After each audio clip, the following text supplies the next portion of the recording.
Assalamualaikum warahmatullahi wabarakatuh. Perkenalkan, nama saya Firmansyah Ridwan. Pada kesempatan kali ini saya akan menjelaskan sedikit materi tentang pengertian keterampilan dan faktor yang mempengaruhinya.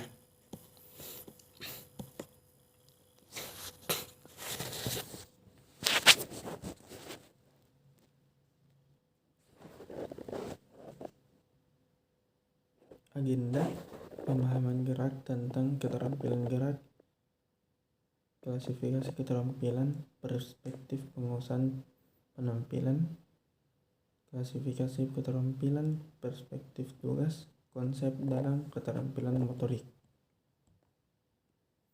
1. Pemahaman tentang keterampilan gerak. Istilah keterampilan sulit didefinisikan dengan suatu kepastian yang tidak dapat dibantah.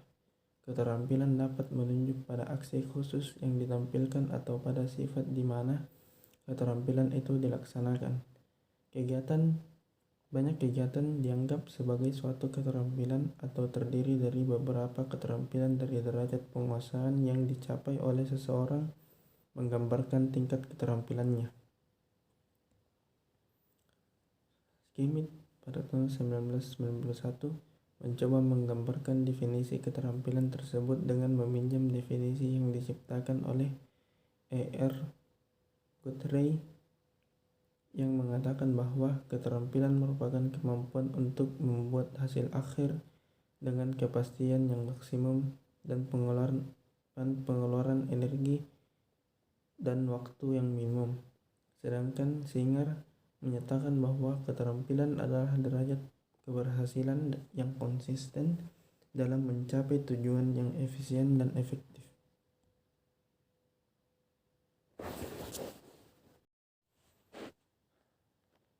Kedua definisi di atas, walaupun dinyatakan secara berbeda, namun sama-sama memiliki unsur pokok yang menjadi ciri-ciri dari batasan keterampilan. Unsur-unsur itu adalah: di dalam keterampilan terdapat beberapa tujuan yang berhubungan dengan lingkungan yang diinginkan. Di dalam keterampilan pun terkadang keharusan bahwa pelaksanaan tugas atau pemenuhan tujuan akhir tersebut dilaksanakan dengan kepastian yang maksimum. 3. Keterampilan menunjuk pada upaya yang ekonomis. Keterampilan mengandung arti pelaksanaan yang cepat, dalam arti penyelesaian tugas gerak itu dalam waktu yang minimum.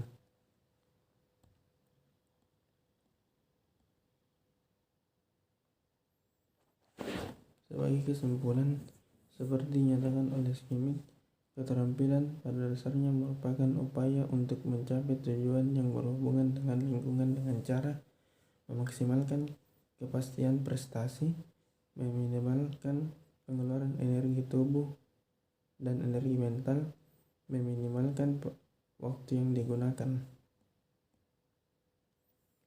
2. Klasifikasi keterampilan atau perspektif tugas. Salah satu cara melihat konsep keterampilan adalah dengan melihat sebagai sebuah tugas. Isunya di sini adalah untuk menetapkan karakteristik yang menonjol dari tugas gerak yang dapat dilakukan pelaku untuk membedakan satu dengan yang lainnya.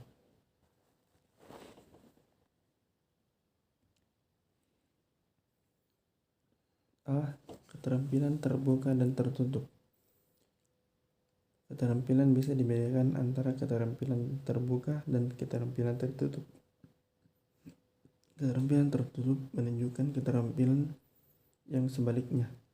Schmidt dan Magil sama-sama mendefinisikan keterampilan tertutup ini sebagai keterampilan yang dilakukan dalam lingkungan yang relatif stabil dan dapat diduga. B. Keterampilan diskrit, kontinus, dan serial. Cara kedua dalam membedakan jenis keterampilan yakni dengan menghubungkan dengan berlangsungnya perilaku dari keterampilan tersebut, antara keterampilan yang berlangsung singkat dibandingkan dengan keterampilan yang berlangsung terus-menerus dalam waktu yang lama. Atau seperti dikemukakan di atas, keterampilan ini dibedakan dengan melihat jelas tidaknya antara titik awal dan titik akhir dari gerakan yang dimaksud. C. Keterampilan gerak kasar dan keterampilan gerak halus. Pengklasifikasikan yang terakhir dikenal dengan keterampilan gerak kasar dan keterampilan gerak halus, di mana ketepatan menjadi penentu dari keberhasilannya.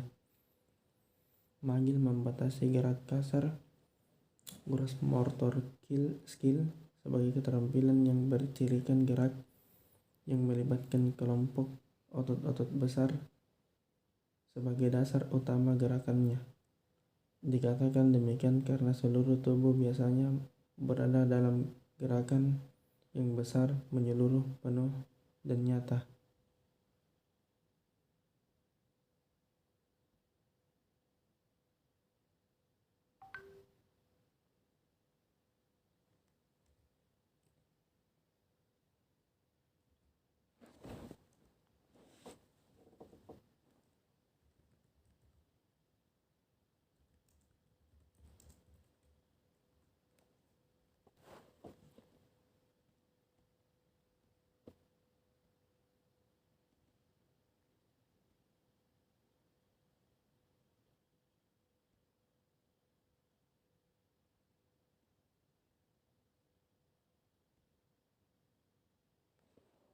D.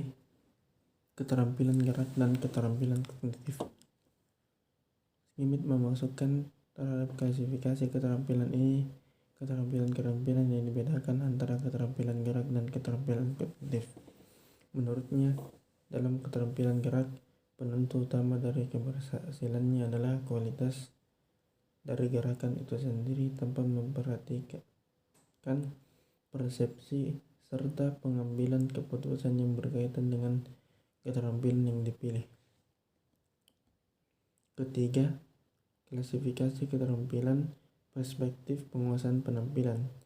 Kita juga dapat mengklasifikasikan keterampilan dari sudut keadaan yang membedakan antara penampil terampil dan penampil yang kurang terampil.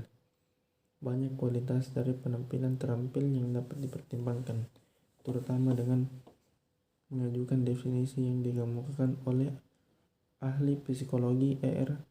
Guthrie yang mencakup 3 keadaan penting. A. Kepastian maksimum dari pencapaian tujuan. Salah satu kualitas dari penguasaan keterampilan adalah kepastian gerakan. Untuk menjadi terampil berarti bahwa seseorang harus dapat memenuhi tujuan penampilan atau hasil akhir dari kepastian yang maksimum. B. Pengeluaran energi minimum. Kualitas kedua dari penguasaan keterampilan adalah meminimalkan dan kadang bermakna memelihara energi yang diperlukan pada penampilan.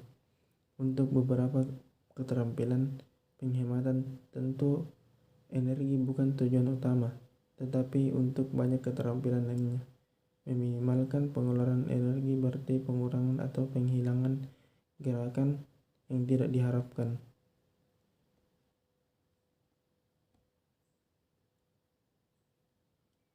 C. Waktu gerakan yang minimum. Kualitas ketiga dari penguasaan keterampilan adalah berkurangnya waktu peningkatnya kecepatan pada saat gerakan dilakukan. Semakin sedikit waktu yang digunakan, maka semakin cepat pelaksanaan gerakannya, yang untuk beberapa cabang benar-benar menentukan gerakan tingkat keberhasilan.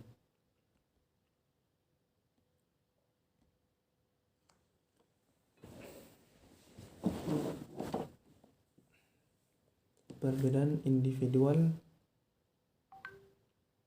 Pada bagian awal tentang faktor pribadi dikatakan bahwa setiap individu memiliki perbedaan dalam banyak hal dengan individu lainnya. Pengalaman kita sehari-hari dan penyelidikan secara empirik pun menyatakan hal yang sama tentang hal ini, bahwa individu memang berbeda-beda.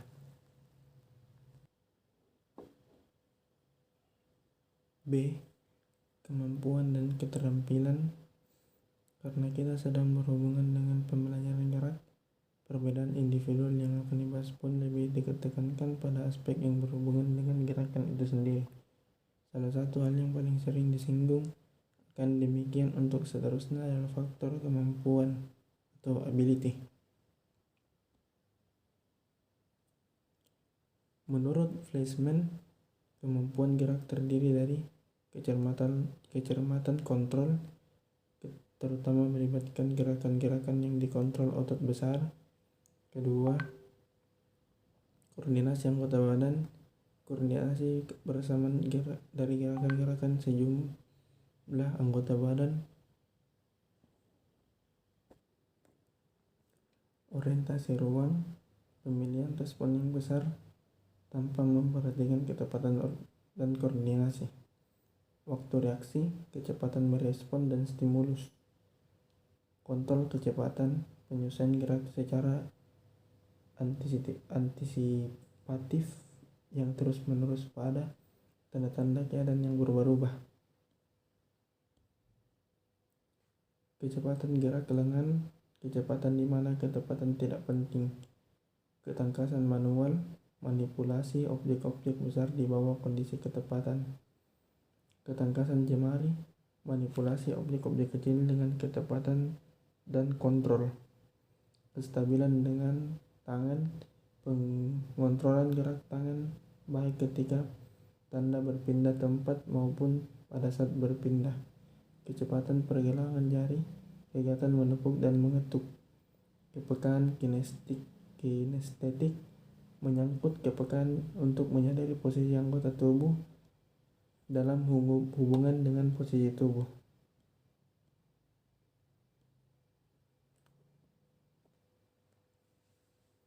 Pola gerak menurut Malina merupakan gerak dasar atau gerakan-gerakan yang dilibatkan dalam penampilan suatu tugas tertentu. Tekanannya adalah pada gerakan yang menyusun tugas gerak tertentu. Barbara Godfrey dan Neville Shepard, seperti dikutip oleh Singer, berusaha menerangkan lebih mendetail tentang perbedaan kedua isu gerak ini. Menurut mereka, keterampilan gerak lebih berupa kegiatan yang dibatasi dalam keluasannya, melibatkan suatu gerak tunggal atau sekelompok kecil gerak tertentu yang ditampilkan oleh tingkat ketepatan yang dengan kecermatan yang tinggi. Sedangkan pola gerak merupakan kelompok gerak yang lebih luas atau